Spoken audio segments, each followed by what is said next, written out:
So, you know what time it is again. More haul revealing and shit. Pfft.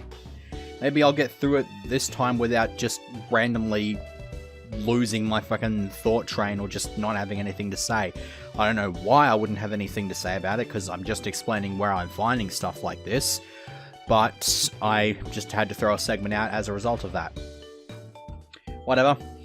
Okay, so the bulk of the Pokemon that are in this box, by the way, yeah, this is how many Pokemon I've caught. I've caught those in that box, this one, and there's a few in here. I might as well just go through these ones first. The Pidgeotto was on Route 35. Yeah, Route 35. I think you can also find it on Route 36, possibly 37 as well. Let me actually have a look and see where I found this one. Yeah, 35.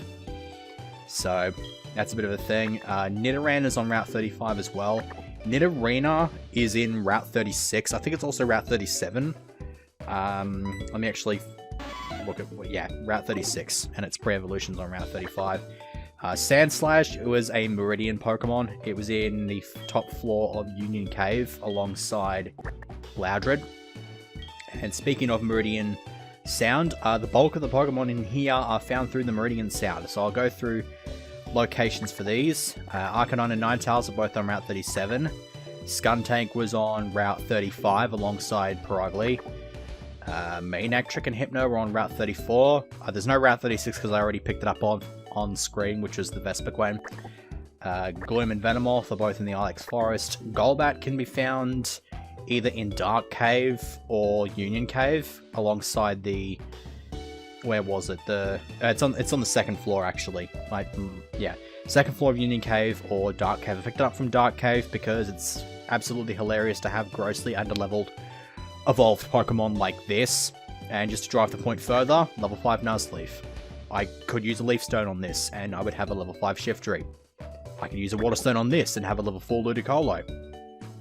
Fun times can be had by all. Both of these are on Route 30. Nothing on Route 31, because the Meridian Sound Pokemon there were Butterfree and Beedrill, which I already have. They are also the Meridian Sound Pokemon in National Park, so there's nothing from National Park there aside from regular encounters. The Furret, this is in Route 29 alongside Raticate. I picked the Raticate up in Burn Tower, however. It's very weird how this thing is distributed in Burn Tower, because it's a Meridian Sound only on the ground floor, but it's the most common thing in the basement floor, so there's actually no point in having Meridian Sound to catch this thing. It's very, very stupid. But whatever, gonna move on. Fearow and Graveler were both on Route 46. Barrel and Linoon were in the Sprout Tower. Flaffy and Magneton in Route 32. Marowak was in the Burn Tower alongside Raticate. I think I already mentioned where the Loudred comes from. And the Steelix is in the middle floor of the Union Cave alongside the Golbats. But this one wasn't in there, so there you go. Route 33 had Drapion and Toxicroak. This was the only thing that I could find with Meridian Sound in Slowpoke Cave. At least the floor I had access to. I still need Strength, but it's blocked off by that very obnoxious roadblock that we showed off in yesterday's segment. And then Staravia, Volbeat, Yanma, Glameow, Stunky, these were all regular encounters on Route 35. Next we have Magmar, which is in the basement floor of the Burn Tower. It's, again, Meridian Sound, and I believe that's all the Meridians. Yeah, I think the rest of these are just regular encounters. Illumise, Nidoran Male, Route 35. Sunkern was in National Park, Taylor was in National Park, Pinsir, Burmy, Scyther, Heracross, all National Park. Vulpix, I think you can find in both routes 36 and 37. I'll just relieve it if it's Rawsberry. I'll also relieve this if it's Rawsberry. Good thing this didn't have Raw, because that would have pissed me off. I think these are both right at 36, 37. Where did I actually find them? 36 and 36. Yeah, you can find them on 37 as well.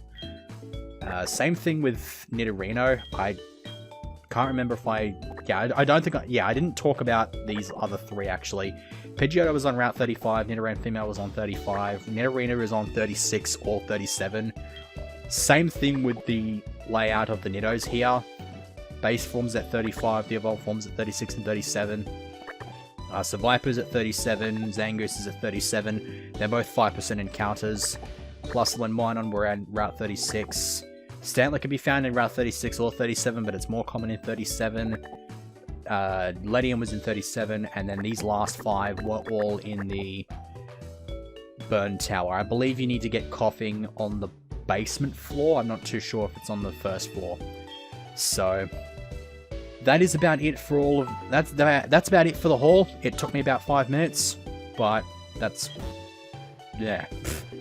I don't know if I should be going into too much detail. I don't think anybody really cares that much about it, but whatever. I've already had that tangent, so we'll just have to deal with it until maybe next time when I start catching a whole bunch of pastoral sound stuff. Okay, so back in here, because I need to explain how I got this massive haul, because you may remember that I've been struggling for cash, and therefore struggling with maintaining a decent amount of Pokeballs in this playthrough. So I'm just going to do this last bit of training, knock over these Fire Breather fellows, and explain what happened. Basically, I had about 20k coins left from the Voltorb flip thing that I showed off in the previous segment. I bought those TMs and then I had about a shitload left, so I actually used those. I bought a bunch of rest TMs. The reason I went for the rest TMs is because they sell for the exact same amount of cash as the Thunderbolt, Flamethrower, Ice Beam TMs, but they only cost half as many coins, so you get more value for cash there. And so I had about 20k coins left, so I managed to buy 10 of those, sold those, got a 15k cash stack, and managed to rack up a collection of about 100 Pokeballs, and so I have already blown through about half of them in catching all that stuff that I just showed off, but I now have the freedom of knowing where I can get some free cash, basically. It'll take a while, and it's not the most legitimate thing in all of existence because there's kind of save state abuse in it, but the only real benefit that it presents to me is that it speeds things up a bit. I don't want things to get too incredibly tedious because I don't want to burn myself out on this game and put it on hiatus for like 6 months like I did with System Shock 2. So that's pretty much the reasoning behind that. If you're playing this game and if you want to do that, just rack up a whole bunch of coins and then just buy rest TMs. It's far easier when you have save states, but then you just have the sort of side feeling of guilt that it's just like, I probably shouldn't have done this because it doesn't feel right, but whatever. I've already established what benefit it gives me. It's not like a direct benefit. It's not as much of a benefit as just like action replaying a bunch of rare candies and then putting my team up to level 100. That's a bit more blatant and very, very stupid. Here, the game actually still presents some sort of a challenge to me and is actually remotely interesting. So that's the only reason I went for it. Nah, I'm gonna leave with someone else here. Could go with either Kaiser or Sione. I'll go with Sione, because I really want to give this metronome a bit of a crack. Looks like there's only 2 people here. Well, since everything's already burned, I guess you can't set anything on fire. Okay, we got a Magby. I'm fully expecting this thing to have Confuse Ray, and that's going to upset me greatly. Yep. Oh, such a dick. And I can't even get the defense curl up. Come on. Here, pal. Thank you. Alright, here we go. Snap out of confusion, that's nice. And of course you would miss. Why the fuck would you not? Oh, and I've got smoke screen. This thing is just somehow... I've got this strategy. Metronome, make them even more powerful. It's all good. I've not been able to do it. I've not been able to do it because I either miss for no adequately explored reason, or I get fucked over by the opponent. And now I can't even switch out. You better start wrecking some serious house here. Crit. Thank you. I'm pretty sure that kills off the Fire Spin. It better kill off the Fire Spin. Slowpoke, really? Whatever. Trapchest could do with an extra level because she's going to be pretty damn useful in the next gym. Uh-huh. Stupid thing. Why would you even have a Slowpoke of all things? It's dumb. Fuck it, Kaiser. Thunderwave.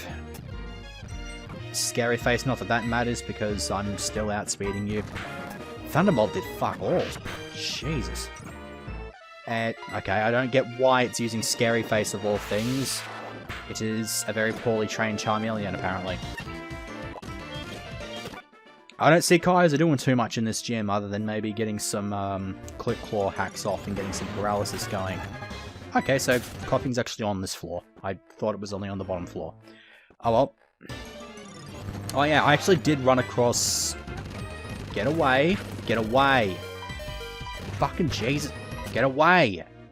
Thank you for knocking my Pokemon out. I was going to say, while finding the Pokemon and catching them and stuff like that, I came across Raikou. So I put it to sleep, and so it's just sort of roaming around the countryside, completely unconscious, because that totally makes a whole lot of sense. But whatever, it means I don't have to hit it with any statuses. I mean, I could put it with paralysis, because I think that's a bit more reliable on roamers, but whatever. Let me quickly open up my team display image here, because obviously need something to talk about while I go through these trainers, and what better way to get through these than by talking about another playthrough of the day, since I straight up forgot about that in the previous segment. So this one's a bit more interesting than just having a team with no nicknames due to very small character limits. This is actually for the other ROM hack of these games that Drayano made, and I'm not talking about Sacred Gold, I'm actually talking about Spirit Gold. It is it's kind of just the forgotten of Drayano's ROM hacks, because he made it, and then by his own ambition it was kind of shitty. I kind of enjoyed it though, to be fair. It wasn't too bad. He had access to scripting and stuff like that, so it's not like he had to put everything in the grass and just add them to the encounter tables like he had to with Blaze Black Bolt White 1. But it wasn't too bad. I didn't think it was a terrible ROM hack. It's a 493 hack like all of the other ROM hacks that Drayano does, or just replace 493 with however many Pokemon there are, of course. And so I went through all of that. I had a bit of an issue, very much similar to the thing I had at the end of Fire Red Omega. If you watch that LP, you might remember I had to add both Celebi and Jirachi to the encounter tables because their scripted events didn't work properly, and so they were just randomly unobtainable. I had to do the same thing with Spirit Gold, but for this it was for a Uxie. I don't know what made Uxie just randomly disappear, because both Mesprit and Azelf worked perfectly fine. It's just Uxie didn't for some reason. Couldn't find it. It was absolutely nowhere to be found on the route that it was supposed to be, so I just had to add it to the encounter table of the grass in that area and just sort of run into it like that. Aside from that, I didn't really have too many problems. Aside from the thing that actually made me almost... Like, I'd actually given up on the run, and I will explain why. What happened was I was playing it on one of my R4 cards, and I had my DS Lite, and this was about 5 years ago now. And I just sort of forgot to take it home with me one night, and when I came back, someone had taken off with it. Like, I was at my sister's place. We used to live in houses that were just connected together by a fence and a gate and a fence. So I wasn't that far away, but back at this time, my sister had some very questionable friends, and so I imagine one of them just sort of took off with that DS Lite, and so when that happened, I thought that I had lost the save file. I didn't know that I had it backed up until about 3 years later. So when I found out about that, I was astounded beyond any real recognition. And so I was able to just sort of pick up where I left off. I was trying to catch the beast in Ultra Balls, which was far more difficult than it had any right to be. I don't know why, they just didn't want to go in the ball. But eventually I did that, ended up beating the game, getting all the Pokemon. My crowning achievement was catching Arceus in a single Premier Ball, which was nothing short of freaking astounding. And so, obviously being my favourite Pokemon, I I think I tried. I don't think I tried that with any of the other legendaries. I think I just went with Ultra Balls for the rest of them. But because Arceus is my favorite Pokemon, I like to have it in a special ball, so a Premier Ball worked quite fine, as you would have worked out, because it went in the first ball. So I was happy about that. Fuck off, Fake Out.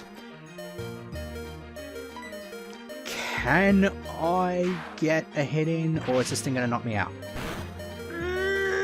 Oh, 1 HP. Can it drop this thing in one hit? Nowhere near it. Okay, that's unfortunate. Okay, so yeah, got everything. I believe all that's left to go through now is the team. Let me go into Kai's. I don't think Sableye has too much HP. So my team for that playthrough. One of the differences between this hack and regular games is that the starters were changed. For this one, it wasn't that interesting. You just got to pick a Hoenn starter instead of a Johto starter. So I went with Torchic. Stuck with that through the whole game. I named it Roaster because puns, I guess. Stuck with it. It was a Blaziken. I don't think I could really say much more about it other than the fact that it did what it did. Going on about that underleveled shift tree thing, it's actually relevant because I used a shift tree in this playthrough as well. I named it Deku, with the obvious Zelda reference there. It had nature power, I think it was. I think that's the one that turns into a bunch of different moves. Yeah, it had nature power, and it was really, really good with it. I was quite surprised. I think it also had the obligatory stab moves, and I'm not even sure if it was my status inducer for that playthrough. I can't remember all the movesets offhand, but I was quite happy with it. The surprise package out of the three... let me actually have a... Yeah. The surprise package out of the three was a Masquerain. Now, I named this thing Patch, and the reason for this is because I couldn't come up with any other... I couldn't come up with a better name for it, so I stuck with Patch. It stuck surprisingly well. And let me just go ahead and do that. Yeah, because it resets the lights on the trainers that you've already beaten, so you can work out the path a lot easier. So... reason I named it this is because my initial plan was to name it Tuxedo. The reason for this was because Surskit is based off of a Water Strider, and there is a Jackie Chan movie called The Tuxedo, and the plot of which involves Water Striders. I think this is like, they made a special mutated version of them that passed on a certain kind of bacteria that would like taint all the clean water in the world, and like if you drunk it, you just die of dehydration, because that's what the frickin' stuff does. So I decided to name it that, but the problem here is that if I evolved it, not only would it not be a Water Strider anymore, thus killing off the Tuxedo, the reference to that film, it would also be... It would also put me in a situation where I would have a Masquerain named Tuxedo, which would then become a reference to the character of Tuxedo Mask from Sailor Moon. I do not like Sailor Moon in the slightest. As a matter of fact, I hate it. That comes from a rather traumatic childhood experience. Not so much the type of experience of like Satoshi Tajiri being raped by a Flareon or something like along those lines. I don't know, just said that once in a Byron Omega segment, I've got no idea. But my cousin used to give me a lot of crap about it, and so I developed an undying hatred for it, and thus I refused to have any sort of Sailor Moon reference on my teams. So that's why I didn't go with Tuxedo and instead went with Patch. The reason I used it to begin with is because I caught the thing at like level 4 or something like that, and it already had Bubble Beam. By the time it evolved, it then picked up Signal Beam and Psybeam as well. So it had a whole bunch of type coverage. It eventually got Surf, because for the ROM hack, it was actually relieved of its flying type, and it remained above water. It remained above water in its evolved state, and as a trade-off was given the Levitate ability. Just taking a drink there. So it obviously got Surf as a stab, it eventually got Bug Buzz, it stuck with the Psybeam, which was surprisingly decent. And it was it really was a surprise package. It was pretty damn good. It didn't have quite as much damage output towards the end of the game as it probably should have. Although, to be fair, I didn't really expect it to do much. I mean, it got a stat boost for the hack, but you also have to take into consideration that it is still a Masquerain. It's still not that great, so it is what it is. It's quite unfortunate, just as it is unfortunate that my Flareon just got owned by a frickin' Misdreavus with 1 HP left because the game decided, no, you're not allowed to attack. Continually hit yourself, continually hit yourself, continually hit yourself. Go fuck yourself, game. I have to fucking go back and heal this thing now. Fuck my life. This is why confusion is bullshit. I hate it with a fucking passion. You can fuck off. Stupid cow. Moving on, I've got 3 more team members to talk about here. The next team member was a Magnezone. Magnezone was obtained in these ROM hacks by leveling up a Magneton with just holding a magnet. Wasn't really that interesting, but whatever. It was a Magnezone. I didn't have much of an opportunity to use a Magnezone as of yet, so I went with it. Its name just by sound alone sounds very unoriginal, because its name is Zone. Like, if you just hear that and you're just like, okay, well, that's not a very original name. The uniqueness from it comes from how it's spelt. It's not just spelt like Zone, the word. It's actually spelt Z-O-N-E. That is a reference to the character of Zone from Yu-Gi-Oh! 5Ds. I believe this is around about the point where I started making it a point to add at least one Yu-Gi-Oh! Reference to my Pokemon teams in regards to the nickname. So this was the one for this playthrough. Is that a crit? Nope, that's just a powerful as fuck Ice Beam. Well done. So, it was Zone. It inflicted Parafusion. It was a good specialist at Parafusion. It had the Thunder Wave inherent to just being able to catch legendaries and stuff like that a bit easier. But it also had Flash. It sounds stupid to have Flash, but the reason it does is because Flash was modified in this ROM hack so that it is quite literally just a normal type version of Confuse Ray. It's quite literally just a Confuse Ray with a different name. That's it. That is literally it. So it stuck with that. It had its obligatory stab, and it worked quite well. I guess now, can I put off a bit of time? Okay, whatever. I'll just rush through these last 2 team members. I used a Mightyena. Reason I used this is because for some reason Poochyenas in the wild just always came with Thief TMs, and I needed a Thief TM because one of the other gimmicks of that game was there are certain items that you could only obtain by using Thief on a certain Pokemon. It was very stupid, but I needed to have it, and once I got rid of it, I'd obviously replaced it with something else. It was good because it had the Elemental Fangs in its level up move pool instead of being egg moves. I named it Scruff. Again, not a very original name, much like Patch, but it was there. It did reasonably well, and I can't say I complained a bit too much about it. Lastly was a Salamence, and I will talk about the Salamence as I commence this gym battle here. I can't remember what its original name was, but I eventually did change the name because I didn't like it. I named it Odd Eyes, after Odd Eyes Dragon / Odd Eyes Pendulum Dragon from Yu-Gi-Oh! Arc 5. So, I was pretty happy with it. I mean, it's a Salamence. You'd kind of expect it to do shit because it's a Salamence. It's a pseudo-legendary. It does shit.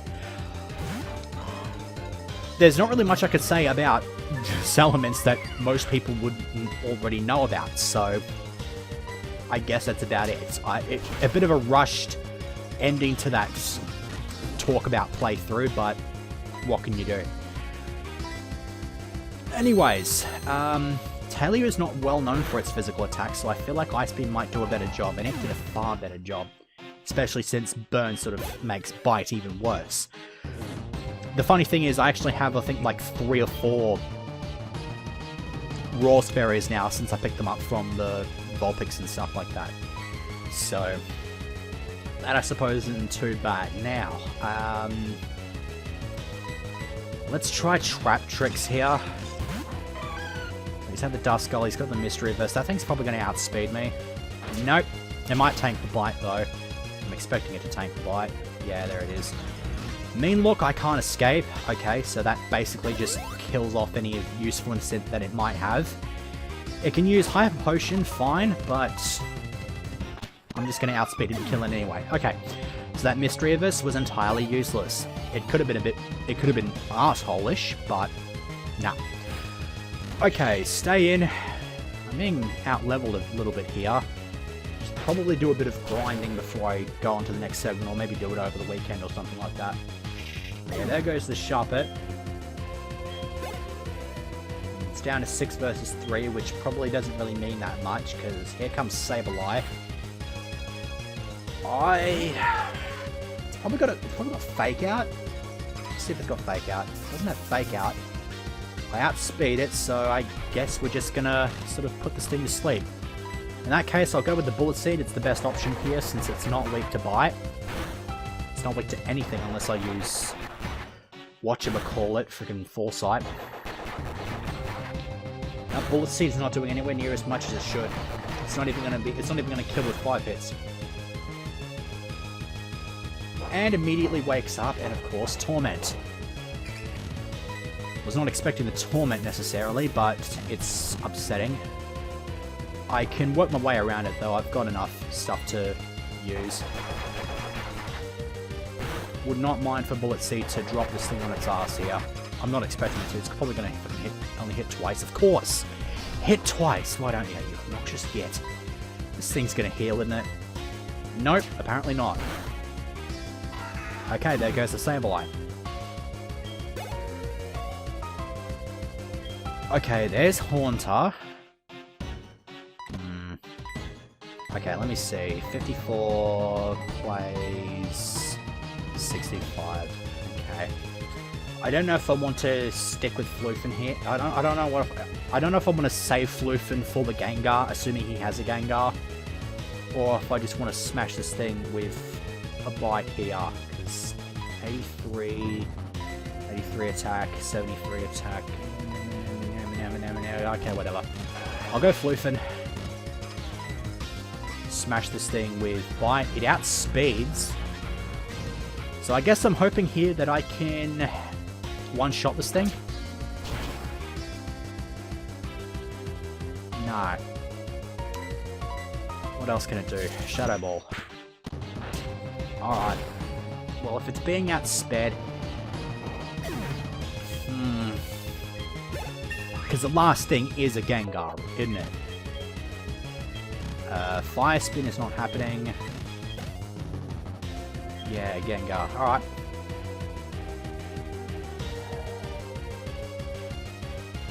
This thing is capable of sweeping my team. That's why I'm not really... that's why I'm not going into this brimming with confidence. I will try Kaiser. Okay. So, the hope here is that I can get Quick Claw, Hacks Off, Thunder Wave, and Paralyze it. If I don't, it's probably going to slay me with a Shadow Ball. It will one-shot me with a Shadow Ball. Yeah, there it goes. So there goes the Paralysis. I'm not too sure what this thing could use to deal with Trap Tricks. If it's got like a Bug move, then that's going to suck. It does have Hypnosis though, so that's...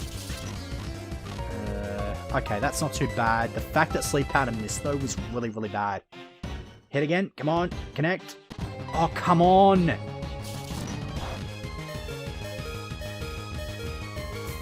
Okay. It has connected. Right. Let's hope that this thing stays asleep for a decent amount of time so I can drop this thing. Okay. There's a Citrus Berry. It shouldn't benefit it in any way. If it wakes up now... I might actually be fucked.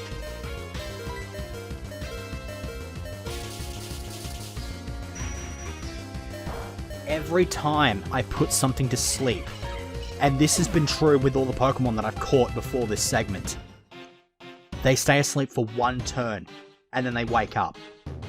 That is exactly how it fucking goes. I cannot begin to tell you how indescribably fucking pissed I am at that right now. Okay, I think I can deal with this. I'm going to send in Jellycupper's Death Fodder, and I'm going to need to use this one revive that I've got. I thought I had two, so that's not exactly helping my cause either. The Gengar has Thunderbolt. Fuck. At least I can't use it against Trap Tricks. Basically, I'm hoping for Trap Tricks to be able to tank this hit, and if it does, it should be able to drop Gengar with Bite.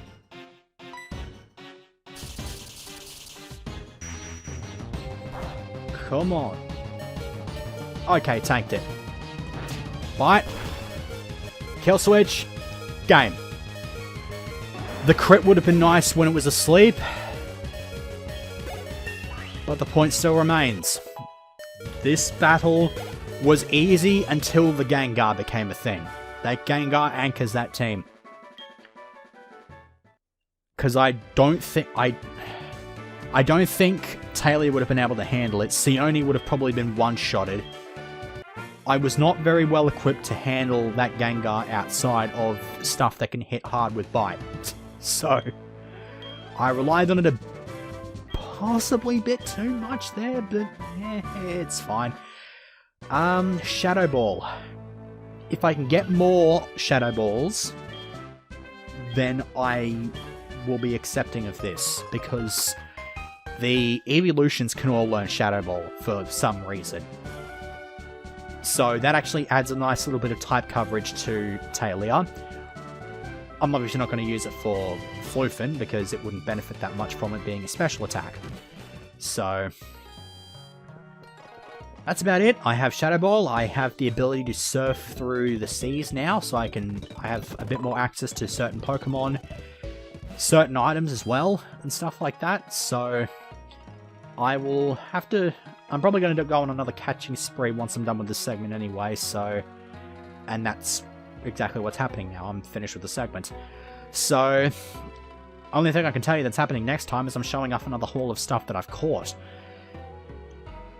That being said, I could probably go and do a bit of on-screen exploration of certain areas now that I actually have Surf. I might do that sort of post-commentary or something along those lines, so... Overall, I'd say this is a pretty damn decent segment. We have made some great level of success, and so, next time we will do various stuff. Probably going west from here, if I had to guess. Alright, that's my time. I will see you tomorrow. Cheesecake.